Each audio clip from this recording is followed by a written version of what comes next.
Regresamos a su programa Cátedra Médica. Hoy estamos hablando de diabetes con la doctora Denise Calderón. Doctora Calderón, la diabetes, sea esta tipo 1 o tipo 2, es una enfermedad crónica, se convierte en una enfermedad de largo tiempo.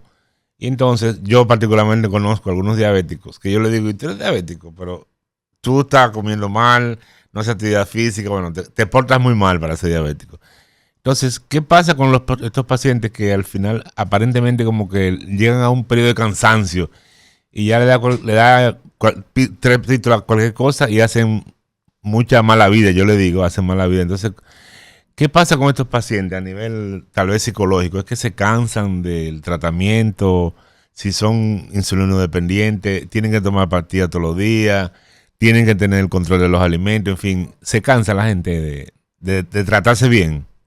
Sí, ¿Y cuáles son las básicamente, consecuencias que eso tiene? básicamente los pacientes se cansan. La verdad es que en este estilo de vida que llevamos ahora, de ir siempre rápido, la gente tiene poco foco en lo que es ese cuidado de la alimentación, la actividad física. Y lamentablemente solo tenemos un cuerpo. Y una vez también tenemos la enfermedad, padecemos diabetes, también hay que seguir haciendo ese estilo de vida saludable. O sea, no podemos obviar eso. ¿Por qué? Porque eso es lo que contribuye, junto a los medicamentos, que el paciente esté controlado y prevenga esas complicaciones que hemos mencionado, la retinopatía diabética, la nefropatía diabética, la polineuropatía diabética y muchas otras complicaciones macrovasculares como son los infartos, los accidentes cerebrovasculares, las trombosis. Entonces, lamentablemente, cuando el paciente no se cuida, cuando el paciente no sigue las recomendaciones que tiene que seguir, tiene una mayor probabilidad de padecer complicaciones. Doctora, una vez se establece ese diagnóstico de diabetes, ¿cómo iniciar tratamiento con ese paciente? ¿Qué tipo de evaluaciones deben realizarse para verificar el estado integral de ese paciente que pues llegó a ese diagnóstico ahora? Y cómo educarlo también adecuadamente. Claro, bueno, lo primero que hacemos siempre, si el paciente no lo trae, porque a veces solo trae la glucosa y la hemoglobina glicosilada, es completar una analítica para ver todos los temas parámetros metabólicos que debemos tomar en cuenta para iniciar ese tratamiento y poner la medicación. Lo segundo es que siempre educamos al paciente en esas recomendaciones de alimentación donde él tiene lógicamente que seguir ese método del plato, que es lo más fácil, y decirle siempre al paciente que ese método del plato es el que deberíamos llevar ¿Cuál todos. es el método del plato, doctora? Cuando nosotros dividimos el plato en 4 partes, una parte la utilizamos para poner las proteínas, que son las compañas, como le decimos nosotros los dominicanos, el huevo, el pollo, el pescado. Luego hay una parte que la vamos a utilizar para poner lo que son los carbohidratos con almidón. Ahí podemos poner los víveres, el arroz, un poquito de habichuela. Y luego la mitad de ese plato, o sea, 2 partes, debemos poner los vegetales sin almidón, que es lo que muchas veces la gente dice, no me llena porque son las ensaladas, la tallota, el molondrón, hervido y así sucesivamente. Entonces, le damos siempre esa recomendación del método del plato, lo mandamos con una prescripción de ejercicio según sus necesidades y obviamente establecemos lo que son esos medicamentos que el paciente tiene que tomar. Entonces, eso es lo primero que hacemos. Luego, después que el paciente ya se ha adaptado, que vemos cómo el paciente reacciona, porque a veces el paciente incluso necesita apoyo psicológico para asumir su diagnóstico. Entonces, de ahí pasamos a lo que son los seguimientos anuales que están establecidos para el paciente con diabetes, que son acudir al oftalmólogo. Inmediatamente un paciente es diagnosticado con diabetes tipo 2 debe acudir a un oftalmólogo para prevenir que el paciente pueda tener una pérdida de visión y ver cómo está su retina y todo lo demás. Luego ese paciente tiene que ir obligatoriamente al cardiólogo para nosotros evaluar cómo está su salud cardiovascular, cómo está ese corazón, porque probablemente esa resistencia a la insulina antes del diagnóstico ya estaba haciendo efecto a nivel cardiovascular. Y luego también ese paciente obligatoriamente debe ir al odontólogo, porque la salud, el cuidado de la salud bucal, de la salud oral, incide sobre el control de la glucosa. dependiendo de cómo nosotros veamos el pie, cuando hacemos el screening a nivel de la consulta, que hacemos una evaluación, entonces ahí decidimos si el paciente debe ir sí o no a pie preventivo, dependiendo de cómo esté ese pie de cuidado y cómo nos den esas pruebas que hacemos del monofilamento y también de la sensibilidad vibratoria y muchas otras cosas que se hacen en consulta. Entonces, básicamente, eso es lo que nosotros hacemos. El primer paso es completar la analítica, darle las recomendaciones base de alimentación y de actividad física, asumir o ver cómo el paciente está gestionando lo que es la diabetes y luego entonces pasamos a todas esas recomendaciones que son anuales para el paciente con diabetes. Doctora, ese paciente diabético que tiene su tratamiento establecido, su dieta, debe hacer actividad física, tiene su medicación, pero hace trampa entre una consulta y otra. Recomendaciones, porque el paciente a veces dice, no, yo hoy me voy a comer, me voy a dar un gustito, yo me pongo mi medicación y ya, con eso yo voy a estar bien. ¿Qué recomendación se le puede dar a esos pacientes? Bueno, la realidad es que el paciente no se hace trampa él mismo, no nos hace trampa a nosotros, porque primero nosotros podemos ver muchos indicadores de si el paciente se ha cuidado o no. Eso es lo primero. Lo segundo es que cuando el paciente una vez a la semana decide tomar algo pequeñito y con moderación, tampoco pasaría nada. El problema es si el paciente quiere tomarse todo lo que quiera en todas las comidas. Ahí es donde está el problema. Pero el paciente que una vez a la semana dice, pues mira, yo me voy a comer esta galletita pequeña con este chocolate porque de verdad me hace feliz, no pasa nada. Ok.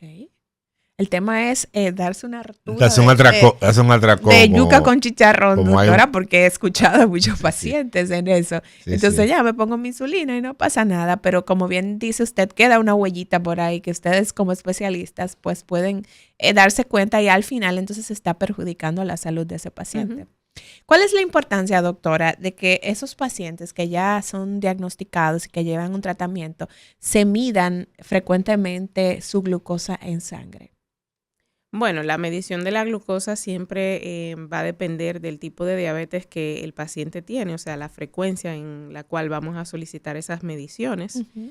Si el paciente tiene diabetes tipo 1, va a tener que hacerlo constantemente. Si el paciente tiene diabetes tipo 2, lo ideal es que obviamente lo monitoricemos, pero no es 100% necesario que constantemente lo esté haciendo dependiendo del fenotipo incluso de diabetes que tenga, porque por ejemplo hay diabetes que son diabetes moderada asociada a la edad, por ejemplo, de esos pacientes que usted dice, no, es que yo controlo mi diabetes con dieta y ejercicio, que es una señora mayor de 75 años, 80 años, que es delgada, y lógicamente ese paciente no tiene la misma característica que el paciente que tiene una resistencia a la insulina severa y que yo sí tengo que hacerle controles constantes y que por eso ustedes ven ahora que tecnológicamente tenemos unos aparatos, unos sensores que le permiten al paciente no tener que pinchar su dedito y poder llevar todos los controles que el doctor puede ahí tomar en cuenta cuánto tiempo es el que el paciente está de verdad controlado. Y eso para nosotros es ahora mismo fundamental para la prevención de complicaciones.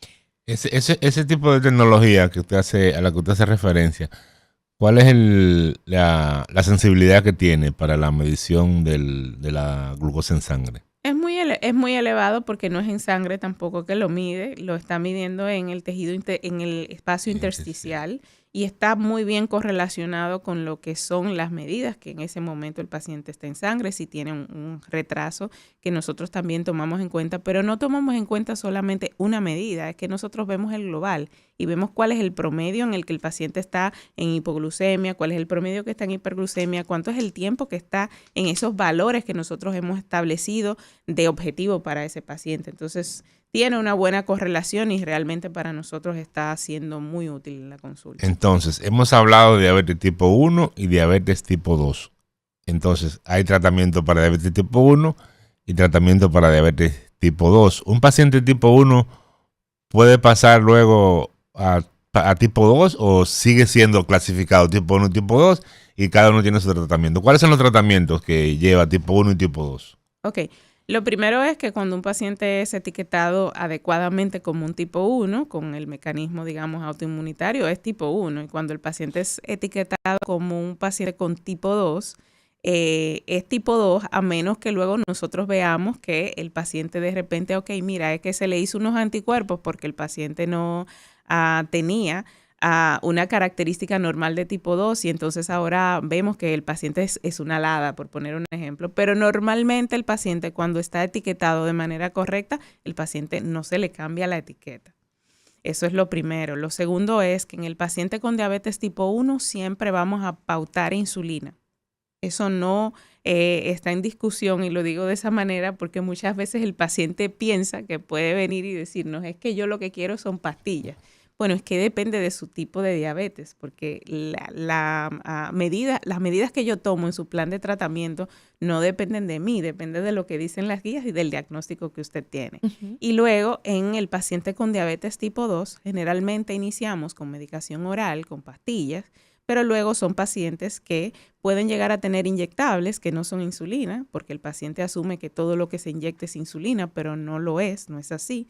Y luego también está la opción de insulina, que generalmente todos los pacientes en algún momento de la evolución de la enfermedad llegarán a tener insulina. Obviamente eso depende del tipo de paciente, porque si a mí me diagnostican a los 90 años una diabetes, mis probabilidades de llegar a tener insulina son menos que si me diagnostican una diabetes a los 20 años. Porque claro, mi páncreas, esa mini reserva que yo tengo se irá agotando a lo largo del tiempo. Uh-huh. Y ese es el momento en el que nosotros le decimos al paciente, ya no lo puedo manejar con pastillas, ahora ya tengo que poner insulina. Y es cuando el paciente se enfada con nosotros y piensa que es una responsabilidad del endocrino. La realidad es que hemos hecho todo, pero ya su reserva se agotó y hay que ponerle el tratamiento. ¿Por qué es tan renuente el paciente diabético al uso de la insulina, doctora?